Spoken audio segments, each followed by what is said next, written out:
Welcome to Breeze Time with Kathy. Well, today we're going to continue, or actually complete, my telling you about my pilgrimage that I made in 2002 to Greece. Let me remind you, it was the first trip I ever took to a European country. I was traveling at that time with my husband. I was a student in seminary. I was full of vigor and enthusiasm. I was traveling in the footsteps of Paul and studying early Christianity. And it was just such a memorable time. I've really enjoyed sharing this with you. And let us continue. We left off in the city of Athens after having visited the Parthenon. Well, this is the third and final part of my trip to Greece. Excuse me. As you remember, I started off in Thessaloniki. I went to Philippi. I traveled down through Berea. I went through to see the Meteore. I traveled to Corinth, and finally we ended up in Athens. And last week I finished up with the Parthenon and dinner in the Plaka, or basically the old city. And the next morning we headed off to the Archaeological Museum of Athens, which is really just a wonderful museum. It has so much. There is so much, of course, antiquity, classical, Greek antiquity in Athens. This is perhaps, as you come through the door, this is one of the most stunning things you see. This is called the Mask of Agamemnon. Agamemnon, of course, is the great hero of the Iliad and the Odyssey. It was discovered in 1876 by Heinrich Schliemann. He believed it was the funeral mask for Agamemnon. However, it is since proved it was not. This was actually found in a Mycenaean grave. The Mycia were people who lived in the area of Greece and they were about from 1550 to 1500 BC, they think, which is much earlier than the life of the Greek hero Agamemnon. But it was found with a hoard of gold. This is actually looks like gold armor almost, but it's very thin. It couldn't have been used on armor, and it is of the size of a child. This would have been the main part of this right here, you see, would have been fitted against a wooden surface that would have formed a crown. And all this jewelry. This was this fantastic hoard. And the workmanship is pretty remarkable, really. Now, what I found interesting about this statue, this dates from the what they call the early Greek period, it's the early Hellenistic period, almost I think they call it, I don't remember, but about 1550. And they're easy to pick out because the hairstyles are so much different. Look at the way her hair is in these rows, and the way it's set. You can see it, and apparently this was the way both women and men wore their hair. Here's another statue that you can see the men are wearing their hair just the same way. And that's about 1550. That's before the real classical age of Greece. And you can see how large these sculptures are. They're made of marble, and they're pretty impressive. Now, this was stunning. This is believed to be one of the Greek gods, either Zeus or Poseidon, and probably Zeus, but they're just not 100% sure. It was found at the site of a shipwreck. I mean, bronze is remarkable. Look at that. Look how good they were able to restore it, even though it was on the floor of the sea since probably about for about 2,000 years. It was probably being transported during the Roman period. Rome loved these classical period Greek sculptures, and they raided them all and brought them to Rome and decorated their villas and things like that. And but this one is just spectacular. It was discovered in it's dated to about 460 BC, and I believe it is signed. And I mean, look at the muscle definition, the classical. Look at the muscles on the ribs. He's basically got six-pack abs. I mean, just phenomenal. And it was discovered in 1926. And the shipwreck looks like it occurred about the middle of the 2nd century before Christ. Shipwrecks are the major source because, unfortunately, if bronzes were on land, they were often prone, unless they were buried, they were very much prone to being melted down and reused in later centuries. This is a bronze also that was found in a shipwreck. It was it is a jockey and a horse, and the jockey is actually an African American, and the horse is spectacular, and so is the features of the jockey. And it's really, I thought it was incredible. Just wonderful. Now this is a Roman period bronze, and it's probably one of the Caesars, likely Tiberius. And the reason it's made this way was it sat on a horse. It's believed the horse was likely marble and not bronze. Now there was a shipwreck which they called the Antikythera shipwreck, and it had some fantastic items on it. This shipwreck was found about 1900. The shipwreck occurred apparently around 340 to 330 BC, and this is one of the this is a bronze statue. This is one of the ones that that was recovered from there. I didn't know. I mean, this face is so expressive, and I didn't know that the eyes were colored that way. And this is from the classical period of Greece. This is the philosopher's head from that shipwreck, from the Antikythera shipwreck, and he too. I mean, the detail. This is called the philosopher's head, and people like to think it was Homer or Socrates. It's hard to know but it certainly expresses an older man, a mature years, with a lot of who's experienced quite a bit of life, but still has vitality and strength. This one is a bronze statue of the youth from the same shipwreck.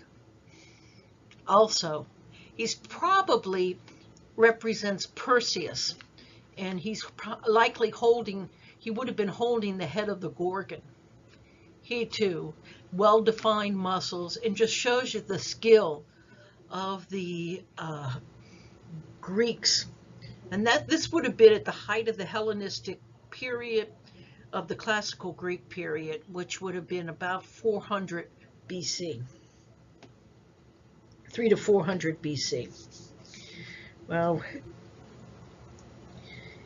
now the reason it's called the Antikythera shipwreck is because the most famous thing recovered from it is called the Antikythera device. And that is this. Now it's very odd looking. It looks mechanical, doesn't it? It is mechanical, which makes it highly unusual. Consider that it dates from, it's over 2,000 years old. people would have said you couldn't build anything like this, but here it is. It's made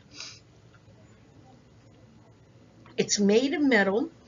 It's an ancient analog computer, which means, it's made of gears, and it's designed to predict the astronomical positions of eclipses and the astronomical predictions of eclipses and calendars. It could show the cycles for every 4 years for the Olympic Games.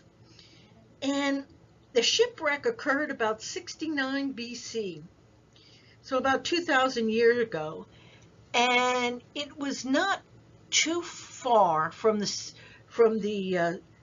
Syracuse, which was a colony of Corinth. Syracuse was located in Sicily, and it was a colony of Greece. And actually, Archimedes, who's the famous mathematician, lived there. And it was said that he had unusual devices and machines that could do fantastic things. And so it's sort of interesting, and it's been theorized that this machine may have been one of his devices. It is said that when the Romans conquered Syracuse, the Roman conqueror gave orders that Archimedes was not to be killed. However, legend says that the story goes that Archimedes was sitting working a math problem, drawing something in the dust, and a Roman soldier came and ordered him to move, and he said no. He said, "Why don't you move out of my sunlight?" And the man became so incensed that he killed him, and only later found out it was Archimedes. And the Roman general then went into his study, and he took some unusual machines that he could carry and brought them away. And that much was recorded elsewhere by Roman historians at the time. Those stories were. But we never knew about any of those machines or what they did. But the Antikythera device was found. They've x-rayed it. They've figured out that this is a reconstruction of it from the x-rays that were taken and from the different ways that this is what it looked like. And it just seems so modern and mechanical. Yet it was constructed over 2,000 years ago. And it would have probably been in a case similar to this. And this is the way it would have looked on the outside. There were many other sculptures there. This shows a younger man, probably the son, going off to war. This is the father, and he is sitting there. And that's probably the mother standing in the background. There's lots of pottery from the Hellenistic period. The interesting thing about pottery is it tells you a lot about everyday life. Here you have soldiers either in battle or training. You have the making offerings to the gods, how they were done. You have people in everyday life, and really very, very interesting. Here, these look like Olympic Games. You see, here's some sort of stick game, and here's a gymnast of some kind. This is some sort of chariot race, or I don't know. It could be. Actually, it looks like it's more in fun than anything else because it looks like they're holding grapes, and I'm not exactly sure what's going on there, but it's interesting. And this is only the antiquities part of the museum. And, the ancient, and when I say antiquities, we mean mostly Hellenistic and ancient Roman antiquities. And I didn't even have time to go through all of that. It was just amazing. Well, we spent the whole day at the museum, and then we went out and ate. And the next day, I was so excited because we were going to take a boat trip and do a couple of the Greek islands. I was so thrilled. Remember, I'm in seminary. This is early Christianity, the footsteps of Paul. We were going to go to a monastery out there. Oh, I was so thrilled. Paul traveled over 10,000 miles on his missionary journeys that are recorded in Acts, and some of that was spent on the water. That's like 4 trips back and forth from New York to Los Angeles. I mean, wow. I was so thrilled, but guess what? That morning, the boat broke, and we didn't get to go. So we ended up having a free day in Athens. So Chuck and I had to decide what we were going to do. Well, we took a walk from our hotel. We were lucky. Our hotel was very close to, as a matter of fact, that's our hotel right there. It was very close to the Parthenon. So we walked, and as we walked past this garden here. Those ruins right there that you see were Roman ruins. We weren't interested in Roman ruins. We're in Greece. We're interested in ruins that are 500 years older than that. Well, not exactly, but we had a list of other things we wanted to do. We walked through the garden, and there was this wonderful little church. And when we went by, the church doors were open, and there was a Greek Orthodox Mass in progress. And by the time we'd walked that far, Chuck and I took a seat. And from the outside, we could hear the Greek Orthodox Mass in progress, and the language, and the vestments, and the incense, and the smells. And I was raised in the Roman Catholic Church. And I have to admit, when I heard them, one of the prayers that they did was the Kyrie eleison, which is basically, Lord have mercy, Christe eleison, Christ have mercy, which even when I was a child, the Latin Mass, that particular prayer was still in Greek, was still in Greek from the very ancient days when Greek was the common tongue of the Christian church, before Latin became the common tongue. When Latin became the common tongue of the Christian church, they still retained that one prayer in Greek. And it was just very amazing and very beautiful in this tiny little church to see all these people at prayer. And it seemed oddly familiar and beautiful.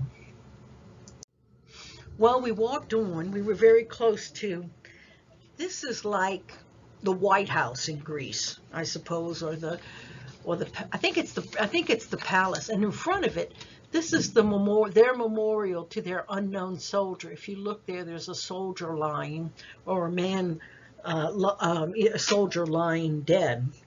It was very, very. And the Presidential Guard is located right here. And this is the Greek tomb of the unknown soldier. And this is their elite light infantry and their ceremonial guards. And they really wear this ceremonial they're historical light infantry and mountain units of the Greek army, and they're the Presidential Guard. And they stand here and stand guard, and this is what their uniforms look like. We were there for the changing of the guard.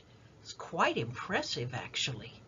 And one of the things that they stand out about are there is a minimum height of 6 feet to join, and it's pretty interesting. They wear the traditional uniform of the Celts who fought during the Ottoman occupation of Greece. And one of the most interesting things, you have the big billowing sleeves, but you also have the fustanella, which I could probably mispronounce. It's this kilt-like garment.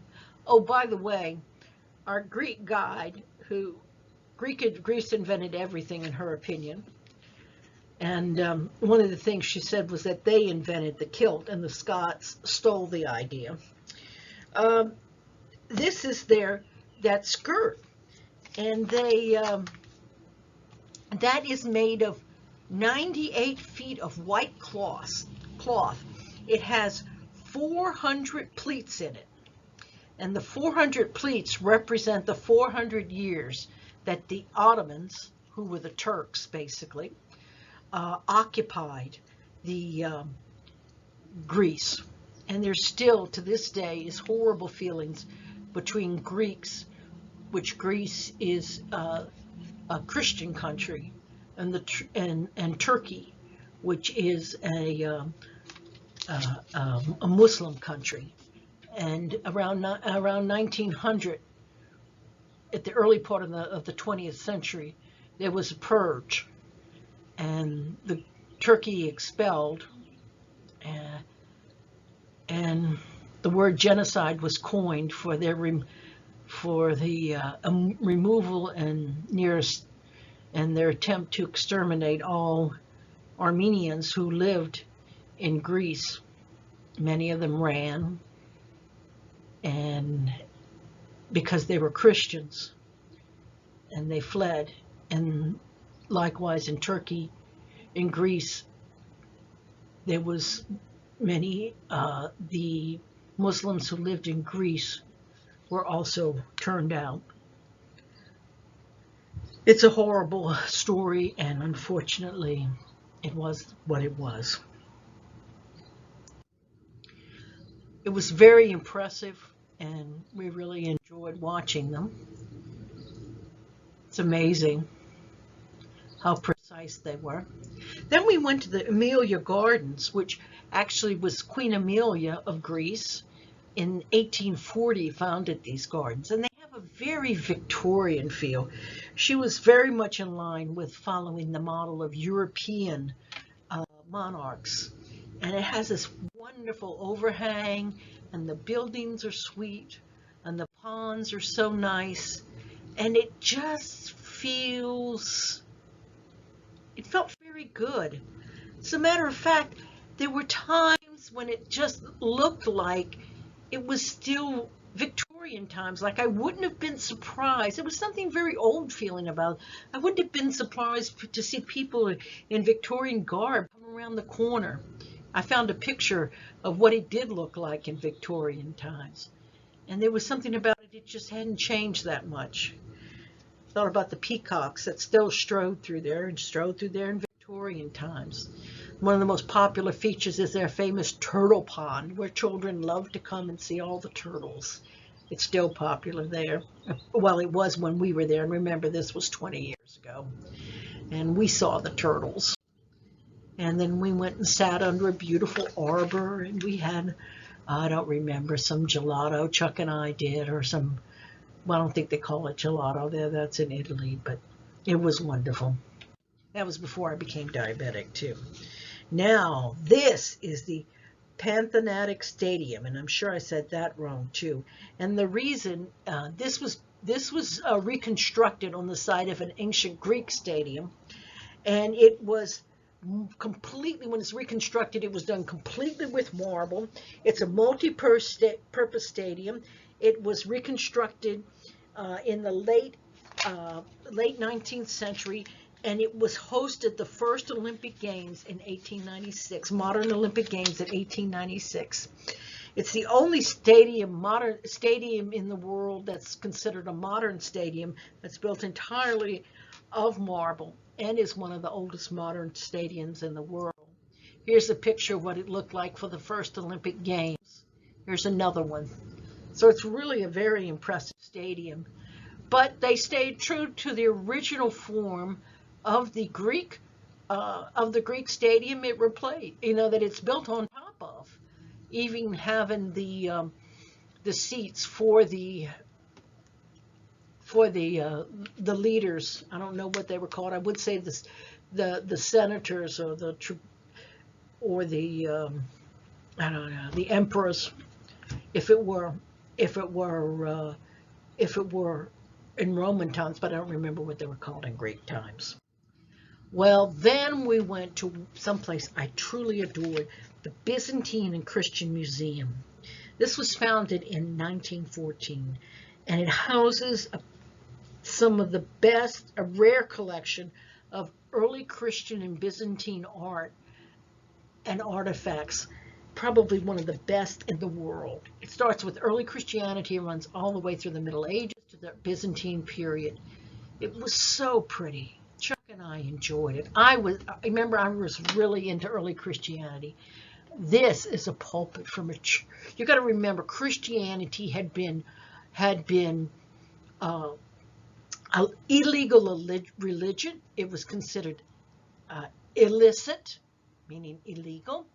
And it was Constantine who, in the year 1313, made it legal to be a Christian, made it legal for the church to own Christian church to own property, to have public buildings, to build places of worship. And they did with great energy.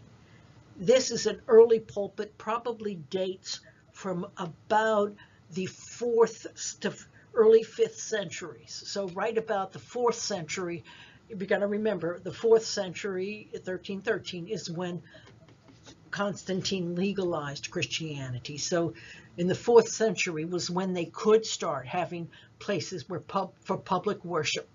And they modeled it much after, and this is also an early altar table for the celebration of the Eucharist. I was thrilled because it was round, and it reflected the idea that all who come and join in were equal. Remember, Paul writes, slave or free, male or female, there are no differences. All are one in Christ. And that's why the theology behind, by that time, the theology had developed to try and show the equality of all in Christ, even by the early days when Christians could express it publicly. This is an altar set, believe it or not. It came from a church where it was in use until it dates from about within 50 or 60 years of the time that from the 4th century, the late 4th century. Remember, the early 4th century is when Constantine decriminalized Christianity and then legalized Christianity, and this is from probably the late 4th century, and this is just beautiful, and it was in use probably until about 1900 or so, and then it was placed in the museum. It's just, this is what it looked like. This is how early Christians worshiped. I was so thrilled, and I still am. You can hear it. I know I'm going. And here again, around, it is square, but the round section of the table emphasizes the approachability and the equality of all faith. This is all part of that. Relics from the saints would have been located there to help. That's a little reliquary, which is a little box. They were already honoring those who had, remember, they used to worship in the catacombs.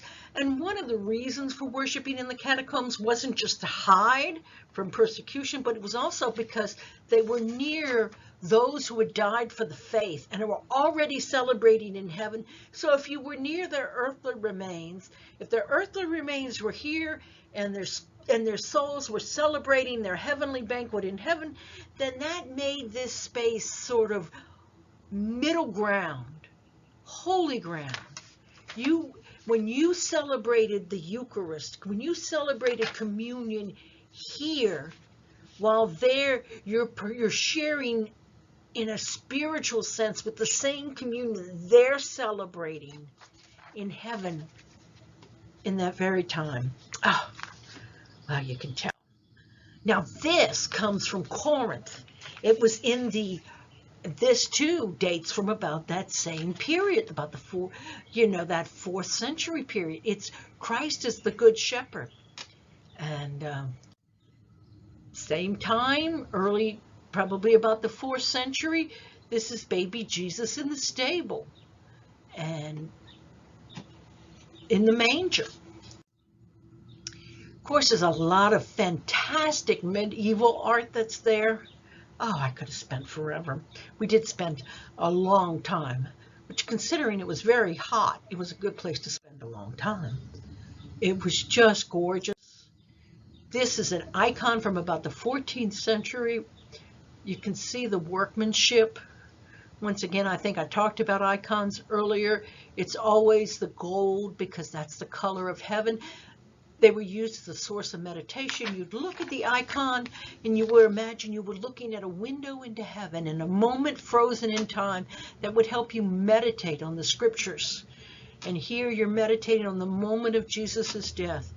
And you're looking at that moment when he was on the cross, when his mother Mary was standing right here, when John, the beloved disciple, was told to take his mother Mary into her care. When the angels were watching from heaven and weeping. And you were remembering all of that. And the city of Jerusalem, what was the walled city of Jerusalem, was there in the background. This is about the same time period. I liked this one not only for the exquisite workmanship, but it's St. Catherine, and I'm named Catherine. This is armor for the Crusaders. That's 12th century or so, and it's Crusaders. Oh, that's a horrible legacy. I mean, so many went with their hearts in the right place, but there were so many who went for monetary gain.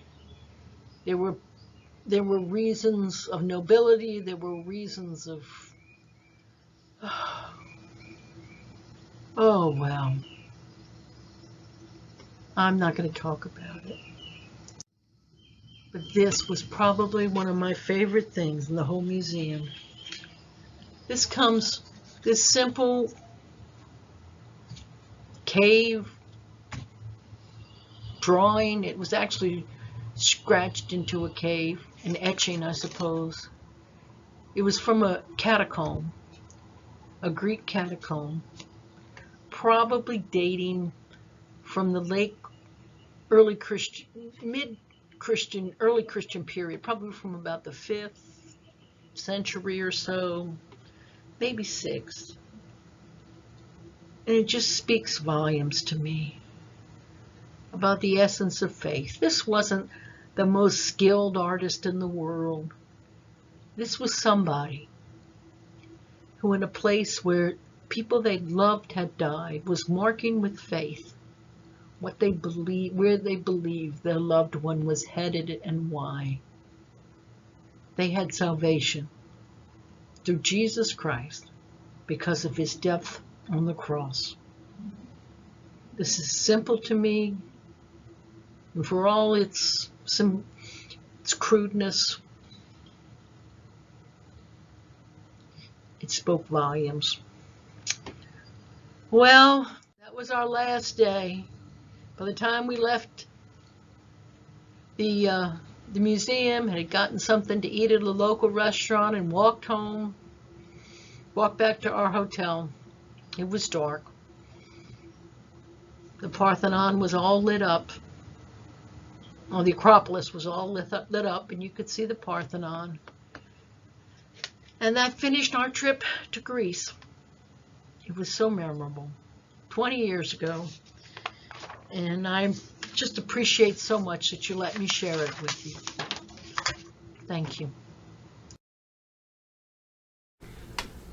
Well, I hope you enjoyed my memories of my trip to Greece almost 20 years ago. I know I enjoyed sharing them with you. Actually, I've enjoyed all my Breeze time. If you remember, we started this because of the pandemic. I wasn't even on campus then. I was working remotely, and all of you were stuck in your rooms. We very much wanted to make sure there was a way that you'd see familiar faces, that we'd keep that connection. So I volunteered to do these informal times. Yes, I did worship, and I did devotionals. But these times were, yes, I include devotional. After all, I'm a pastor. I mean, I'm the chaplain here. I mean, everything I talk about, I weave God and my beliefs and faith into it. But it isn't only about that. And if you think back over the past year, for those of you who've been tuning in off and on, it hasn't always been about that. Well, it's a little over a year. 14, 16 months or so, I guess, since last March. I think I've counted, because I number them, so I know I've done, because I used to do them twice a week, and then we dropped down to once a week. And I've done almost, I think 70 of them or so. And anyway, it's been a pleasure doing them, but they are time consuming. And now that all the other activities have begun up again, and I'm becoming more visible, and you're out and about, and the need to reach out and touch you through Channel 22 is diminished.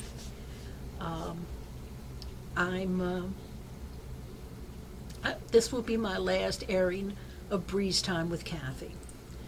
Of course, I'm always available to talk, and maybe I'll do some in-person